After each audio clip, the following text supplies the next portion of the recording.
What's going on, everybody? So, we're back right now to discuss something that I was speaking about earlier. Alyssa Trahan strikes again.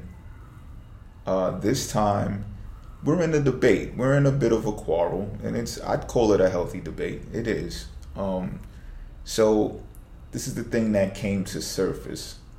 I think it's important to talk about regardless, right? Is that simple descriptions can be given to viewers, you the viewer, in astrology that describe the ascendant and the sun, and they will pretty much fall along the same lines. So for a viewer to say, well, if an explanation is given about a sun sign, and a viewer says, well, does that pertain to my ascendant?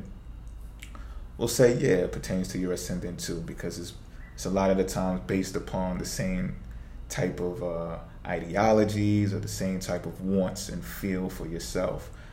Now, Alyssa said that when it comes to the moon, however, you cannot lump the moon in there and say, yeah, it pertains to your moon as well. So I said that I disagree. You know what I mean? So this is how we got into it earlier, or whatever the case may be. Now, and her reason being that you can't just lump the moon in there, and if you do, that's being irresponsible for the viewer.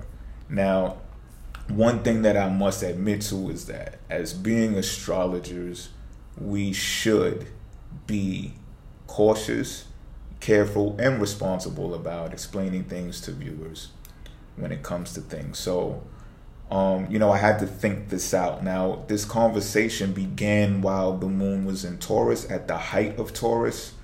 And Alyssa's a Taurus moon, so I had to understand that she was definitely in her element when this thing occurred.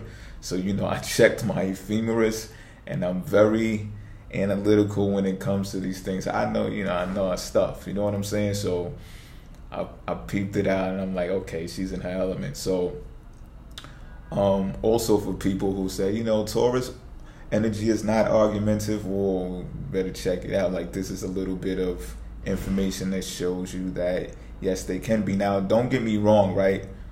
I do know this as well, that with the sun being inside of Aries, this correlates with the moon being inside of Taurus at that time, because Aries is fire, like firecracker energy, and is very adamant, you know what I mean, and does take leadership positions. So for her to dart out like that and be like, don't at me, it's not something you want to argue about, that does correlate with the whole moon being in Taurus. But here nor there, this is not to play a blame game on that type of placement. I'm just setting the atmosphere and the environment to let you know what time this occurred. So, sometimes people look at watches to find out what time things occur. And I just had to look at my ephemeris to find out, okay, well, where's this coming from? So me, I absorbed the same type of energy, sun being inside of the sign of Aries and moon being inside of the sign of Taurus. And I jumped right in it. And I said, well, let's debate about this. You know what I mean? Because I think I have a confliction with this. I think differently, right? So I decided I'd make a video on it. However, I'd wait until the moon entered in Gemini, which is just stationed inside of Gemini. And reason being is because I can gather bits of information and, ideas, and then bring them together, consolidate them, and communicate them.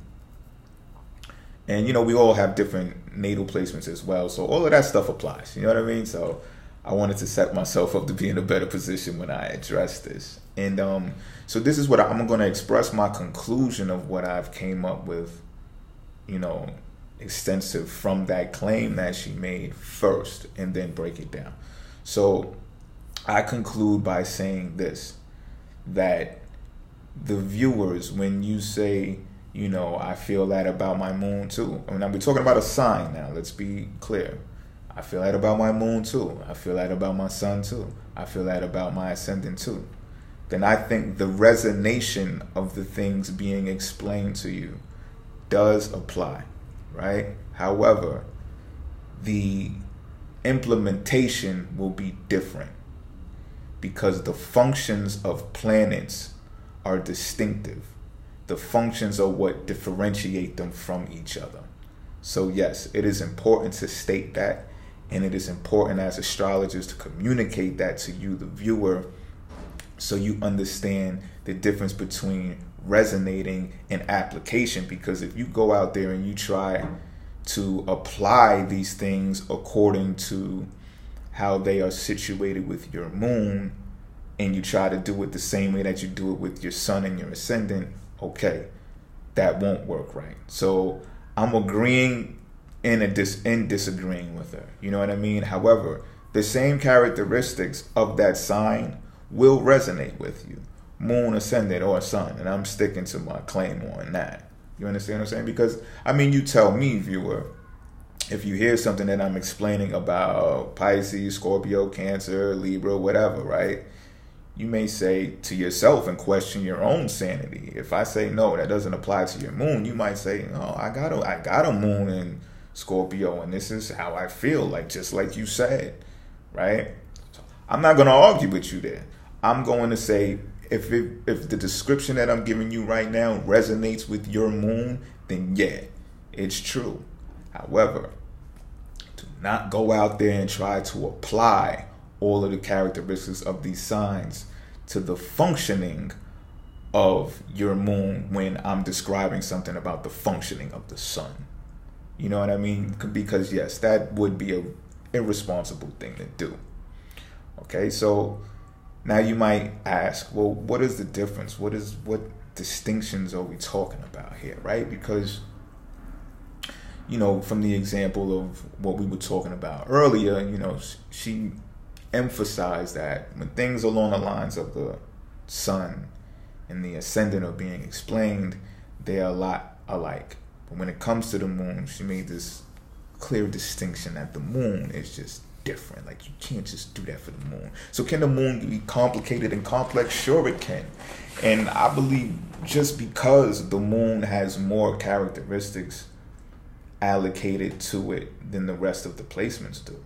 You know what I mean? And then you have the subconscious mind, which is like everything. So the moon is like everything, and it has the potential to be hurled at someone in an instant, right? Because we're talking about instinct here. So I believe this is what why she spoke about the moon in such a way, because the moon deals with raw energy, right? It can be unhinged, untamed, and that's why it's wild. Because it's about survival. It's about your instinctual mode, right? And what happens here is the moon is based upon your needs. And when you're talking about needs, the function of needs differentiate from the function of wants. So the wants, of course, will be along the lines of your sun sign, right? So there's a separation. There's a difference between the two. So there you have it. Now, what I will do, right, is experiment a bit here, because, you know, the moon can function, or the need of the moon can function or become to function like a want. So this opens up more discussion here, right? Because if we're not lumping it into the same thing, there are certain correlations which can be similar.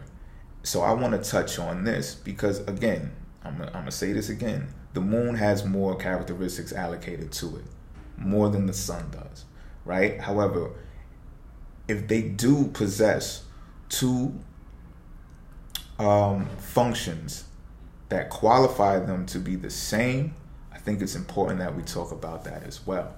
Right, so this is what I've discovered, is that a need of the moon, because it's repetitious, can become a want. And you might psych yourself out and say, no, it's not a want. It's not a want. And in all reality, yes, it is, because I'm going to give an example so I don't like confuse you or whatever the case may be. But I'm going to do it in another video so that these videos stay separate and we stay on topic. Because let's just use an example of coffee, right? Coffee is not a need, right? A need is like, and this is how the moon naturally is based. A need, you must replenish your body with water and food in order to survive.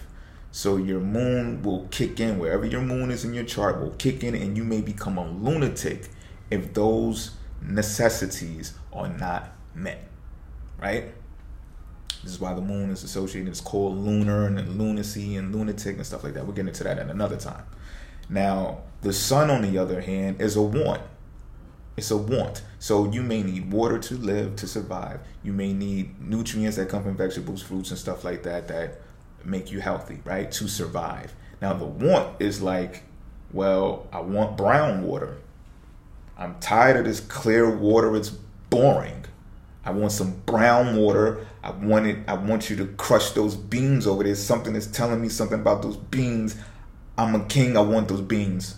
Make those beans hot, drain them, put them in a cup and bring it to me, right? So how do people behave when it comes to coffee? People who really like coffee, and those coffee drinkers out there, you can attest to this, right? It's like, don't talk to me until I get my coffee. I didn't have my coffee yet. Or if you answer something incorrectly, it's because I didn't have my coffee. Somebody go get my coffee. Or let me go get my coffee first, then we'll do this over. We'll start all over from the beginning, right? So this is something that becomes repetitious. Person must have a cup of coffee every morning. Some people need 2 cups of coffee every day, right? And it's just like, okay, now ask yourself, is this a need or is this a want? Now, from the descriptions that are allocated to the functions of these planets, we'll say, well, that coffee is a want, clear as day. But if you ask a person based upon their moon allocation, they'll say, no, this is a need. Like, I need my coffee. And what may happen is you'll see that potential for lunatic behavior come from a person. Now, so this is the thing that I want to extend on. And the way that I'm going to extend on that is because I just did a solar return. Look at my chart, and the sun falls inside of my first house this year. And, I'm pretty much going to break it down, the difference between needs and wants, how they can be beneficial, how they might not be beneficial, and how they can become correlated in a way that has similar traits and definitely distinctive different functions which separate them and what makes them need to be separated from each other. Because the moon can be unhinged, can be uncontrollable, wild like a wolf, right? Howling at the moon, and then you need something to come check it, like the sun. Like, yo, what are you doing? You think you need. That's your subconscious mind bugging you out right now. You just need this.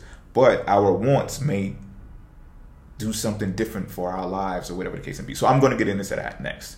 And because the sun falls along the lines of my first house, it suggests that I put the spotlight on me. And with my natal placement, I don't suggest that. You know what I'm saying? Because my moon tells me what I need. My moon is in the 12th house. So I need privacy. I need confidential information. I need you telling me your secrets and sharing secrets and stuff like that. I need behind the scenes events. I need isolation from you. I need you to leave me alone when I need to be left alone. Right? I need to be in my little cage sometimes, away from everything. You know what I mean?